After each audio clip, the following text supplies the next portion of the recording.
It is a chilly Saturday afternoon on the 20th day of July 2024. Ladies and gentlemen, it is the exact day that yours truly got a chance to join the team. The winning team of journalists that are hell-bent in ensuring that you are updated on everything that is happening in the 47 counties of the Republic of Kenya, across our borders and beyond. This is TV47, the home of untold stories, and I am glad to be home. Of course, you're wondering, who is this guy? Well, my name is Samson Jura, and I'm privileged and honored and humbled to present to you the 1 p.m. news this particular hour. And of course, with the help of a dedicated team of reporters, editors, producers, directors, studio technical operators, as well as many other people that I cannot mention on this, at this particular moment, but are equally appreciated.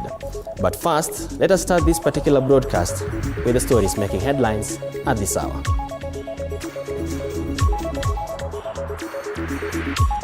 TV47 has once again been recognized as the fastest growing TV station in the country by the prestigious StarTimes Awards.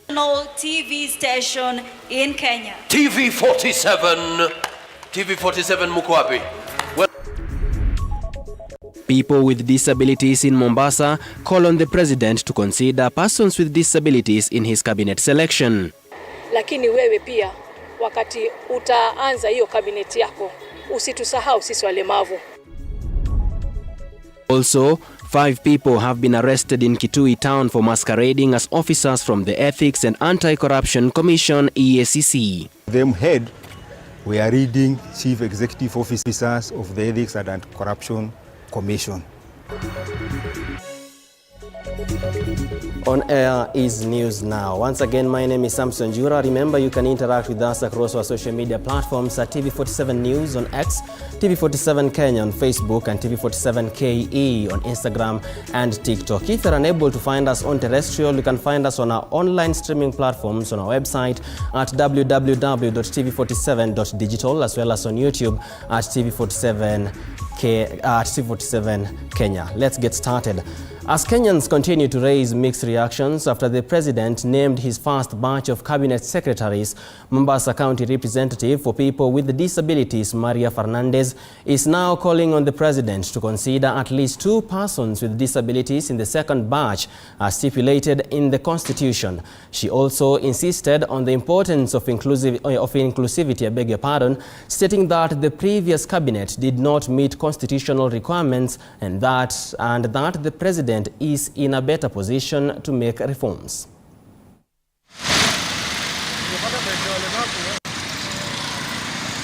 I appreciate the constitution, inatuleta mambo mazuri. Lakini wewe pia wakati utaanza hiyo cabinet yako usitusahau sisi walemavu. We are really going through a tough time. Na nakuomba kama president, we love you so much and we highly respect you as our president. But please remember the people living with disability wakati utaweza kutengeneza hiyo cabinet yako. Kusema ukweli, wametoka na wito wao umesikika. Na rais wetu amesema kwa kuwa kama atawasikia na atawafanyia vile wanataka. Lakini sasa pia ukiangalia hiyo maandamano kwa watu wa biashara na watu kama sisi walemavu, ukiona kuna walemavu wengine kama sisi, we are living from hand to mouth. Maandamano mengine kama haya kitokezea, niko na walemavu wenzangu ni vipofu, wengine hawasikii, wengine ni disabled kabisa, miguu hawawezi hata kukimbia. Wakati huo na wako na mabiashara zao hapa town, how are they going to help themselves? Moving on, TV47 has been recognized as the fastest growing TV station in the country by StarTimes Awards. Speaking during the award gala yesterday night here in Nairobi County, StarTimes Chief Executive Officer John Benson says it is important to recognize the efforts being made by startups and growing companies in promoting socio-economic growth. In the event that various companies being awarded for exemplary performance in various categories, Benson says there is need for the government to ensure businesses are protected and cushioned, especially during the period when the pro-good governance protests are rocking the country. Other companies that were awarded have also lauded TV47 for the great content it produces. Well done, well done, well done.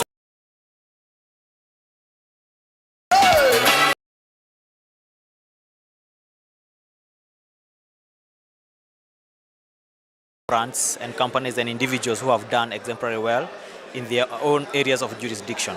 So today's event was a great event where I had hosted over 60 companies, and I'm so glad to have them, since my aim is to motivate and inspire people to continue on working so that they can go to greater heights as businesses and as individuals as well. I was expecting more than 100 companies to come on board, but unfortunately that didn't happen. A lot of businesses have interacted with a lot of them, with a lot of CEOs. They are crying here and there that the economy is not taking them well and it's not taking their businesses well. So I know that there is that problem, but I hope that, God willing, things will be better. Congratulations to you, TV47. I've also seen you being awarded today. It is a testament for the good work that you are doing. So today we are very happy about this event, and we are very pleased that we have been recognized. That is due to our efforts that we are doing to make ourselves better and better. So thank you so much, and we thank the Established East Africa for recognizing our efforts. The government to rectify and listen to the public, because what we are seeing right now is really affecting our businesses and the whole business at large. Well, like I had mentioned at the beginning of the broadcast, it is quite an honor to join the winning team, and congratulations to everyone who made that win a possibility. Moving on, youth leaders drawn from Machakos and Kitui counties have demanded that Azimio leader Raila Odinga publicly apologize to Wiper Party leader Kalonzo Musyoka for this week's disrespect by rowdy youth who disrupted a press conference by the Wiper Party leader. The youth have now threatened to withdraw their support for the Azimio coalition due to what they termed as an act of betrayal by Odinga to Kalonzo, who has stood with him in 3 general elections.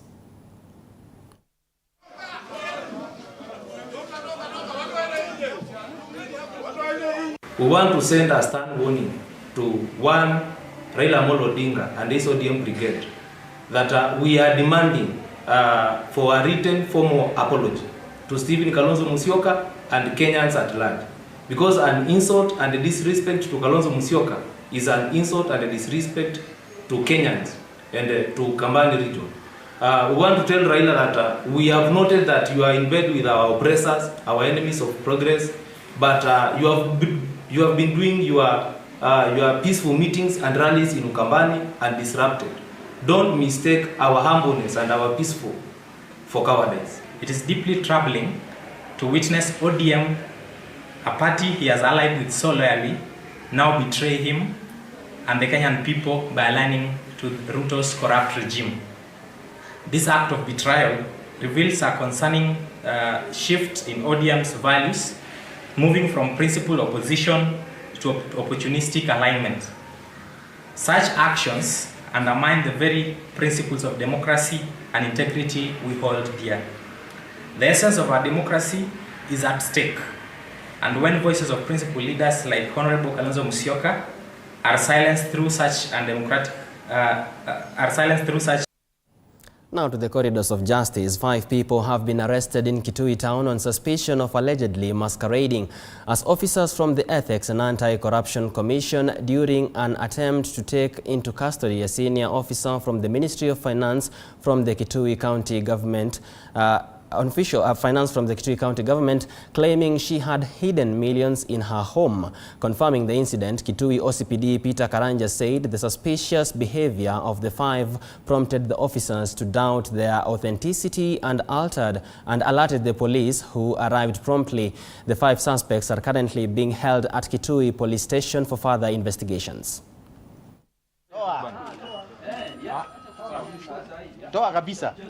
There was suspicion whether they were real employees of the Ethics and Anti-Corruption Commission.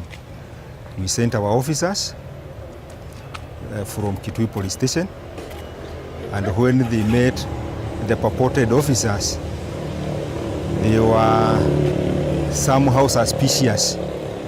They brought them to the station, and we were able to establish that the badges all of them had were reading chief executive officers of the Ethics and Anti-Corruption Commission.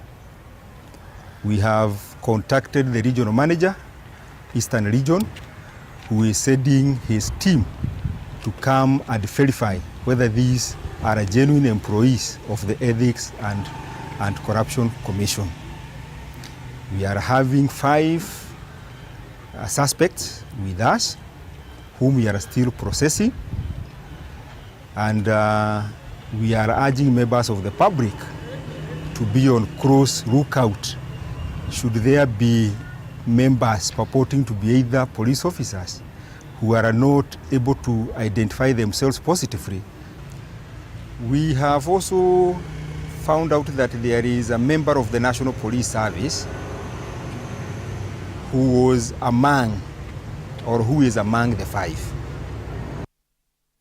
Meanwhile, civil society organizations in the country have come out to defend themselves from government accusation that they are being funded to destabilize the government. The government had mentioned some foreign bodies funding the organizations to organize protests against the Finance Bill 2024 and the resultant anti-government protests. Let's listen in.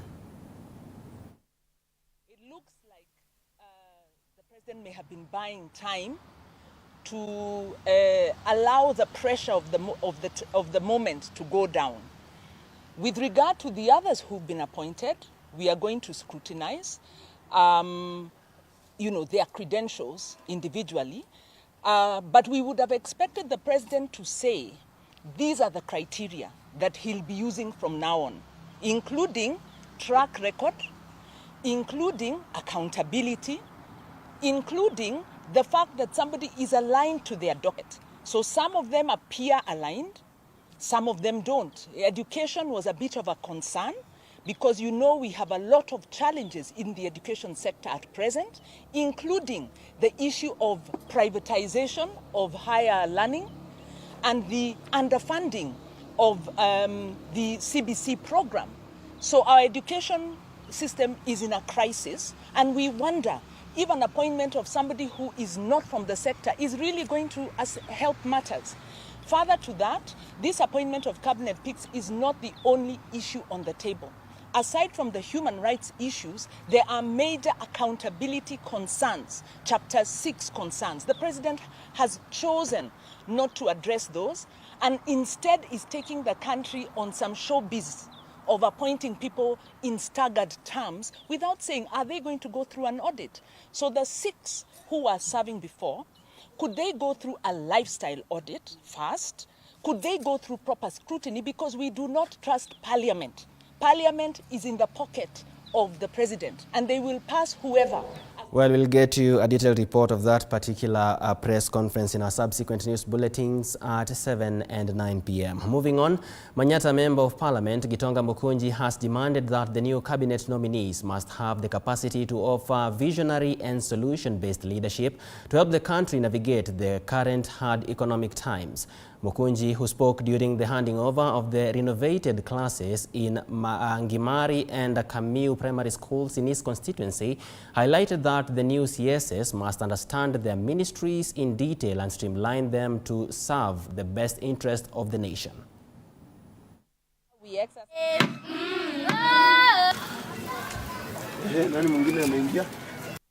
Kwanza ni kusema asanti kwa rais kwa sababu ya ile decision alifanya ya kusikiza wananchi. Na hiyo decision ni the same decision mimi nilifanya ya kusikiza wananchi. Na tumesema serikali ya kwenda mbele ni serikali ambayo inahitaji wale watu wanafanyia watu kazi. Tunataka serikali ambayo haionyeshi wananchi madharau after wamepewa nafasi. Kama wewe umepewa nafasi kama waziri, ujue ya kwamba umepewa nafasi, agenda ile tuliweka kwa manifesto ya rais iweze kukua achieved na iweze kuwa ni yenyewe pekee inaongelelewa katika mawaziri na katika maneno ambayo mawaziri wanaongea. Tunataka serikali ambayo inajua ile kitu ambayo inataka kufanya. Saa hizi hatutaki kujua mtu ni wa kabila gani, tunataka mtu wa kazi. Na mimi nataka kuona pia wale watu wapya wakileta new ideas katika the achievement ya rais maneno yao. Kwanza hii maneno ya masomo ni maneno ambayo imechanganya wananchi sana. Hii maneno ya JSS tunataka waziri ambaye anaweza sukuma tuweze kukua na easy way of doing JSS ama in CBC classes. Still on matters cabinet appointments and nominations, Isiolo members of County Assembly have lauded President William Ruto's decision to reappoint Professor Kithure Kindiki as the Interior Cabinet Secretary. Speaking after the news of his reappointment, the MCAs commended Professor Kindiki, saying he has done commendable work in reducing cases of cattle rustling and banditry in Isiolo and in the overall and bringing the overall stability of the country. Kitu wa kwanza nashukuru kwa sababu pia kwa wale mawaziri ameregesha mawaziri ambayo wa Kenya walisema wana perform. Waziri Kindiki is a performer. Kulingana na kazi yake ameleta mabadiliko mingi sana katika wizara wa Interior Security. Ya kwanza amehakikisha polisi wetu wanapata magari. Kila kambi ya askari unakuta kuna gari, ambapo kitu kitokea wanaweza fikia haraka. Kurudisha Kindiki mahali alikuwa ni kitu ambaye amefikiria mzuri sana. Because ni mtu aliyefanya kazi kwa kila jamii bila kupagua, bila kutumia ukabila na bila wakati mwingine kutumia nguvu kuwahimiza wale ambaye hawajafanya makosa. Kulingana na mahali ambaye sisi tuko ni mahali ambaye tunajua ni mahali mbaya kwa cattle wrestling. Lakini kile alifanya, alienda specific kwa njia ya kutafuta wizi. Na nafikiri ile operation ambayo ilikuwa imefanyika bandi yetu ilikuwa ambayo tumeona ni operation ya kujali wale ambayo innocent people. Tunaona kwamba Kindiki alifanya kazi mzuri kwa ile muda kidogo amefanya ya mwaka moja, ameweza kufanya kazi ya maana sana katika Kenya, haswa katika mambo ya usalama. Kwa hivyo tunashukuru sana Mheshimiwa Rais kwa sababu ya kuweza kumteua tena waziri Kindiki katika hiyo nafasi.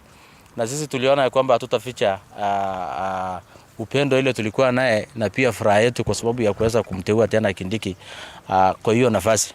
Na tunasema ya kwamba Kindiki anatosha hiyo kazi. Moving on swiftly, plans are underway to revitalize prison enterprises across all correctional facilities in the country in a bid to expand production capabilities to produce high-quality products. Speaking during the commissioning of 100 housing units at the Shimo Latewa prisons in Mombasa, the Principal Secretary in charge of Correctional Services, Salome Biako, stated that they have partnered with the Ministry of Investment, Trade and Industry to spearhead the project, stating that it will not only boost the economic output of correctional facilities, but also will provide inmates with valuable skills. In the next few weeks tutacommission nyumba zingine kadri ya 32 hivi pale Roiro. So huu ni program ambao unaendelea nchi nzima. Na even though tuko na tight fiscal space, tunajikakamua sisi kama idara ndio tutimize hiyo ahadi ya mtukufu rais ya affordable housing, ku make sure tunaendelea na hiyo kazi. Na tuko na technical committee ambayo ni ya housing na ambayo pia inashikilia hiyo kazi ya ku make sure tunaendelea na hiyo mijengo. So itakuwa it is being rolled out across the whole country. Tunataka kuona kama all our 108 workshops zinaexpandiwa ndio tupate the modern machinery, na hivi majuzi nilirelease pesa kwa hawa ma AIE holders ndio wapate fedha za kuimprove na kurenovate na kurepair zile workshops ndio to increase our production.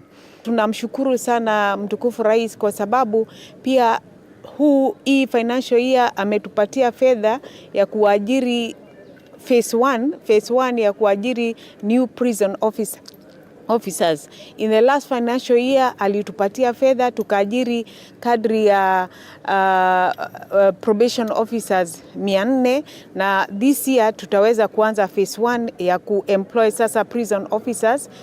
Tunamshukuru sana. Now to Kenya's debt burden. Kenya has been accumulating nearly 1 trillion shillings in debt each year since the Kenya Kwanza government took office. The country's debt, which stood at 8.8 trillion shillings in 2022, has surged to around 11.1 trillion over the past year and is projected to increase by another 1.3 trillion Kenya shillings by the end of the financial year. Experts from various sectors warn that this rapid increase could render the debt unmanageable in a few years, especially with unnecessary borrowing for projects that have not been properly conceptualized. Hibak Said has more on this.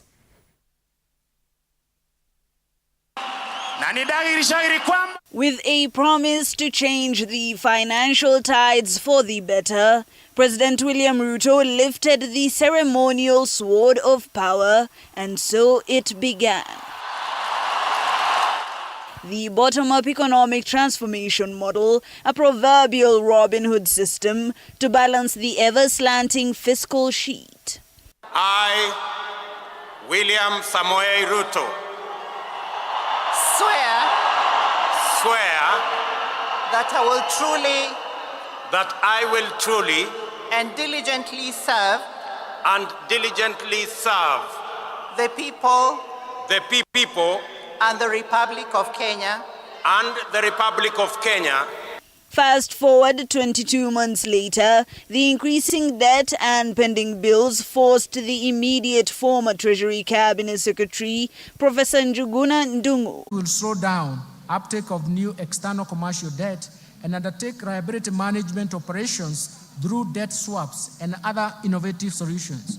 The Parliament had set a debt ceiling of 10 trillion shillings, but by January 2023, the National Assembly's Public Debt Management Office reported the national debt played vicariously close to this limit at 9.182 trillion.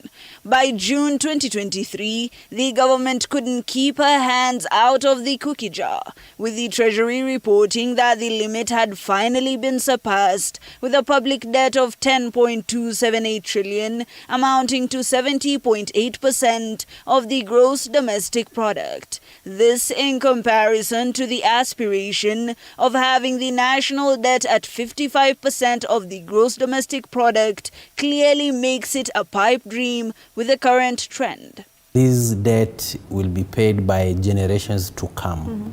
We will live here, we'll continue increasing the debt, and the generation to come will get even a bigger load. This, coupled with the issues raised by the Office of the Auditor General over a lack of adequate information on loans acquired and their use, means that the true debt position of the country cannot be pointed out. Kenyans seem to agree with these sentiments, saying the veil on the country's debt is worrying, not only for them, but for the coming generations. Can you just be specific and tell us how much debt do we have and how much debt have we paid so far? Hii deni inakuwa tu deni kila siku. Miaka nenda miaka rudi. Ni deni ambayo Kenya na wao inadaiwa. Sijui kama tunaweza uza part of Kenya ndio hii deni ambayo ilipwe ishe. Hii shida ambayo iko Kenya ishe. Hiyo deni yote ikiwekwa public ama ikifanyiwa scrutiny, kama pesa haijatumika na kama hatuwezi weza kujua zile barabara zilitengenezwa, hao watu walikuwa involved in those targeted areas ili hiyo loan ikuwe approved, wanafaa waendewe. The current austerity measures spells doom to many sectors as engineers fear for stalled projects whose funding was withdrawn that would ultimately stall and devalue. Because you did not plan. And we have seen also multilateral or bilateral agreements agreed upon that are so painful to us. So we are proposing involve experts in infrastructure, engineers in these conversations. Accountants now advise that the government must adhere to recommendations given after auditing, saying the lack of restraint in acquiring more loans, sometimes for projects that have not been conceptualized, is adding an unnecessary cost to Kenyans. This shows that we're not very ready to tighten our belts and to turn around our financial situation. Maybe tell us about that. I will give you one example of a recommendation that I got when I looked through the Auditor General's reports. One recommendation was talking about paying commitment fees, that at times we borrow money, but the projects take time to take effect. And in the process, we pay commitment fees for those borrowed monies that we've not utilized. Right. And the Auditor General was saying, can we have our act together so that by the time we are negotiating the borrowing, we already have the project ready to go. Hibak Said for TV 47.